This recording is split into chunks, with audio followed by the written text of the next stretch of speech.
हिंदू धर्म में समय को 4 युगों में विभाजित किया गया है: सतयुग, त्रेता युग, द्वापर युग और कलयुग। कलयुग को सबसे अंतिम और सबसे अंधकारपूर्ण युग माना जाता है। इस युग में अधर्म, पाप और अज्ञानता का बोलबाला होता है। लेकिन निराशा नहीं, क्योंकि शास्त्रों में यह भी भविष्यवाणी की गई है कि जब कलयुग अपने चरम पर होगा, तब भगवान विष्णु का 10वां अवतार, कल की अवतार, प्रकट होंगे। कल की अवतार एक योद्धा और धर्म के रक्षक होंगे। वे एक श्वेत घोड़े पर सवार होकर प्रकट होंगे और अपने हाथों में एक तेजस्वी तलवार धारण करेंगे। कल के अवतार का उद्देश्य दुष्टों का नाश करना, धर्म की स्थापना करना और सतयुग की शुरुआत करना होगा। कहा जाता है कि कल की अवतार को इस दिव्य कार्य में कई चिरंजीवियों का साथ मिलेगा। चिरंजीवी वे अमर प्राणी हैं जिन्हें इस धरती पर विभिन्न कारणों से अनंत जीवन का वरदान प्राप्त है।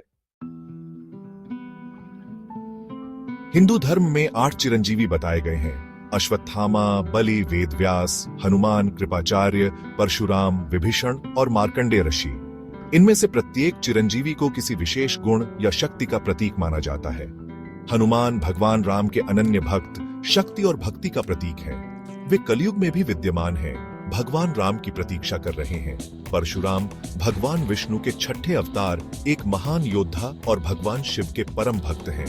वे धरती से दुष्ट क्षत्रियों का नाश करने के लिए 3 बार अवतरित हुए हैं। अश्वत्थामा गुरु द्रोणाचार्य के पुत्र, अद्भुत योद्धा थे, लेकिन क्रोध और बदले की भावना के कारण शापित हैं। वे कलयुग के अंत तक भटकने को मजबूर हैं।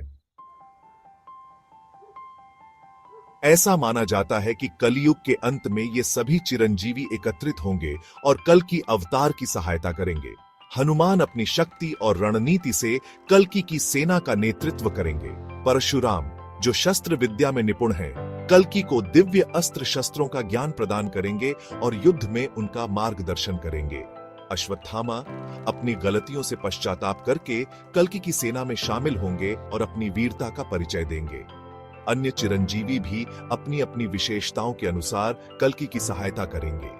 वेद व्यास अपने ज्ञान और मार्गदर्शन से, मार्कंडेय ऋषि अपने तप और आशीर्वाद से और अन्य चिरंजीवी अपनी शक्तियों से कल्कि का साथ देंगे। इस प्रकार कल के अवतार और चिरंजीवियों की संयुक्त शक्ति धर्म की स्थापना और सतयुग की शुरुआत का मार्ग प्रशस्त करेगी। यह एक नए युग की शुरुआत होगी, जहां धर्म, न्याय और सत्य का शासन होगा।